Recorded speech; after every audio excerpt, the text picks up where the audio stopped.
मी महाराष्ट्र राज्याची उपमुख्यमंत्री म्हणून माझी कामे निष्ठापूर्वक व ससद्विवेक बुद्धीने पार पाडेन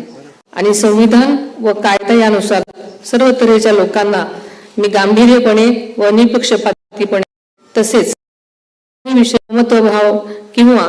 आकस न बाळगता न्याय वागणूक देईन. मी